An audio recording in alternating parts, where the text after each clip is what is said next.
Hello my warriors. Mission মাধ্যমিক 2027 প্রত্যেকটা বন্ধুকে আমার চ্যানেলে ফ্লুয়েন্ট বঙ্গে স্বাগত। তোমরা এই চ্যানেলের সঙ্গে যুক্ত থেকো।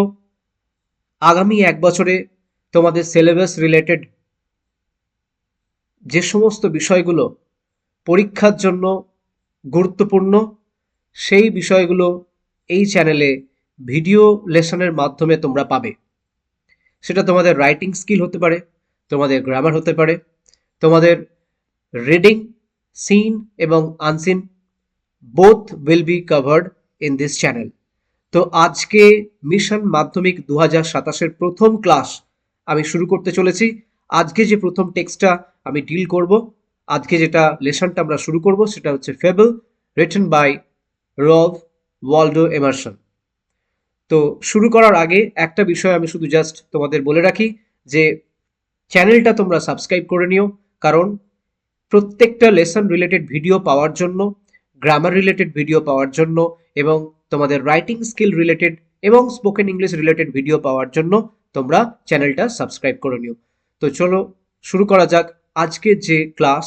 আজকে আমরা প্রথম ক্লাস 10-এর অর্থাৎ মাধ্যমিক 2027 মিশন রোড টু গ্লোরি, সেই প্রথম ক্লাস আমরা নেব ফেবল। তো চলো টেক্সটে আমরা সরাসরি চলে যাই।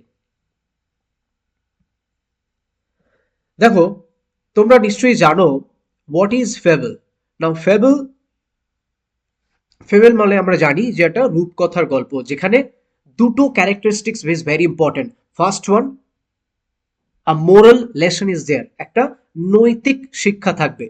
Second point, animal character plays predominant role, এবং ফেবলে একটা অ্যানিমাল ক্যারেক্টার, এক বা একাধিক অ্যানিমাল ক্যারেক্টার থাকবে।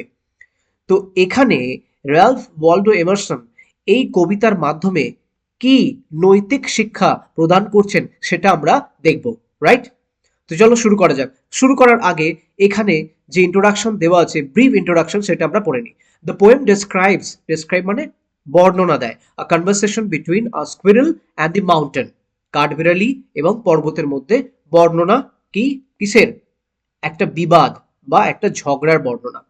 The squirrel points out that in this world every being, এই জগতে প্রত্যেকটা জিনিস, লিভিং অর নন লিভিং, যে সেটা জীবন্ত হতে পারে অথবা জড় বস্তু হতে পারে, বিগ অর স্মল, বড় অথবা ক্ষুদ্র, have their individual reason for existence, প্রত্যেকের এই জগতে বাঁচার জন্য, অস্তিত্বের জন্য ব্যক্তিগত কারণ আছে। সুতরাং প্রত্যেকেরই ভূমিকা আছে এই জগতে সুষ্ঠুভাবে সবকিছু সম্পন্ন করার। তো শুরু করা যাক text. The mountain and the squirrel had a quarrel. একদা মাউন্টেন অর্থাৎ পর্বত এবং স্কুইরেল কাঠবিড়ালির মধ্যে খুব বিবাদ, খুব ঝগড়া। তো ঝগড়ার বিষয়বস্তু কি? Had a quarrel and the former call the latter. না ফর্মার, FORMER, ফর্মার মানে যখন দুজন ব্যক্তির মধ্যে কনভারসেশন হয়, প্রথমজন ব্যক্তিকে বলা হয় ফর্মার আর দ্বিতীয় যে ব্যক্তি তাকে বলা হয় ল্যাটার। দেখো, ফর্মার কল দি ল্যাটার, তাহলে ফর্মার কে এখানে? ফর্মার হচ্ছে মাউন্টেন, পর্বত, এবং ল্যাটারকে স্কুইরেল অর্থাৎ কাঠবিড়ালি। কি বলছে? লিটল প্রিগ বলছে তুমি তুমি খুব মোরালিস্টিক মানুষ, অর্থাৎ খুব নীতি কথা বলতে ভালোবাসো, নীতি নিয়ে কথা বলো, তো নীতিবাগীস তুমি খুব। কে বলছে? পর্বত বলছে। তাহলে এটা একটা অ্যাকুজিশন। তার উত্তরে বানটা কি? বান মানে হচ্ছে কাঠবিড়ালি বা স্কুইরেলের একটা প্লেফুল নেম হচ্ছে বান। বান কি বলছে? Bun replied, you are doubtless very big. হ্যাঁ ঠিক আছে, কোনো সন্দেহ নেই যে তুমি বিশাল বড় দৈত্যকায়। But all sort of things and weather must be taken in together to make up a year. খুব গুরুত্বপূর্ণ লাইন। দেখো, all sort of things, সমস্ত জিনিস, এবং ওয়েদার মানে একটা বছরে বিভিন্ন ঋতু থাকে, সামার, উইন্টার, স্প্রিং, প্রত্যেকটা ঋতুরই গুরুত্ব আছে। সুতরাং প্রত্যেকটা ঋতু নিয়ে কিন্তু একটা বছর বা একটা ইয়ার কমপ্লিট হয়। সুতরাং সামার কোনোদিন বলবে না যে আমাকে নিয়েই বছরটা শেষ হয়ে গেল। সেইভাবে but all sort of things weather must be taken in together to make up a year, and a sphere, এবং এই পৃথিবীতে। সুতরাং পৃথিবীতে প্রত্যেকটা জিনিসের গুরুত্ব আছে বা ভ্যালু আছে। And I think, who thinks? Squirrel, কাঠবিড়ালি থিঙ্কস। কাঠবিড়ালি চিন্তা করছে ইট নো ডিসগ্রেস, এটা কোনো অপমানের জিনিস নয়। ডিসগ্রেস মিনস ডিসঅনার বা অপমান, এটা কোনো অপমানের বিষয়ই নয়। টু অকুপাই মাই প্লেস, আমার যে রোল ধার্য করা আছে সেই রোল বা সেই ভূমিকা আমি কিন্তু পালন করতে আমার কোনো রকম দ্বিধাবোধ নেই। If I am not so large as you, you are not so small as I. আমি যেমন তোমার মতো অত বৃহৎ নয়, তুমি কিন্তু আবার আমার মতো এত ক্ষুদ্রও নও। এটার মাধ্যমে কি বলতে চাইছে যে প্রত্যেকটা জিনিসেরই গুরুত্ব আছে, and not half so spry. এবং এখানে একটা লিমিটেশন কাঠবেড়ালি পর্বতকে বলছে, কিসের লিমিটেশন? তুমি কিন্তু আমার মতো you are not as agile as I am, তুমি আমার মতো কিন্তু এত এনার্জেটিক বা চটপটে নও। I will not deny you make a very pretty squirrel track. আমি এটা কখনোই অস্বীকারই করতে পারি না যে তুমি সুন্দর আমার জন্য একটা স্কুইরেল ট্র্যাক, মানে কাঠবেড়ালি যাওয়ার জন্য, কাঠবেড়ালির গমনের জন্য তুমি সুন্দর একটা পথ তৈরি করে দাও। A very pretty squirrel, pretty means beautiful, a very pretty squirrel track, সেই ট্র্যাকটা অর্থাৎ সেই পথটা খুবই সুন্দর।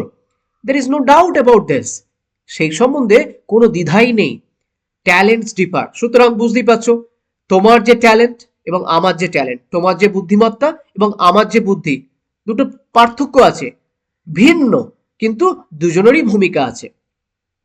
All is well and wisely put, প্রত্যেকেরই গুরুত্ব আছে এবং প্রত্যেকেরই এই জগতে বেঁচে থাকার বা জীবনে কাজ করার অধিকার আছে।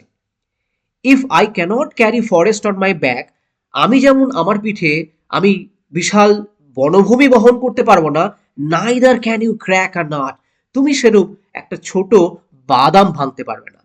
What does it mean neither can you crack a nut?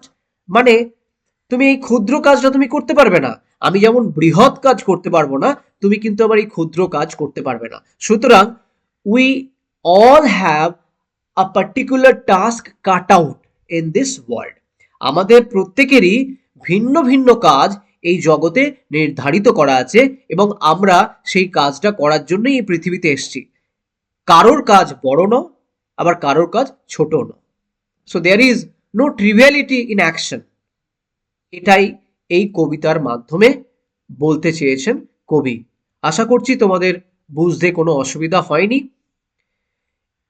আর এই কবিতা রিলেটেড যে সমস্ত প্রশ্নগুলো আছে সেই প্রশ্নগুলো আমি আমার পরবর্তী ক্লাসে ভিডিওতে আমি অবশ্যই আলোচনা করব।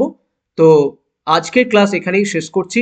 কেমন লাগলো তোমাদের জানাবে, ফিডব্যাক দেবে এবং পরবর্তী লেসন ভিডিওগুলো পাওয়ার জন্য চ্যানেলটা অবশ্যই সাবস্ক্রাইব করে নেবে। Thank you.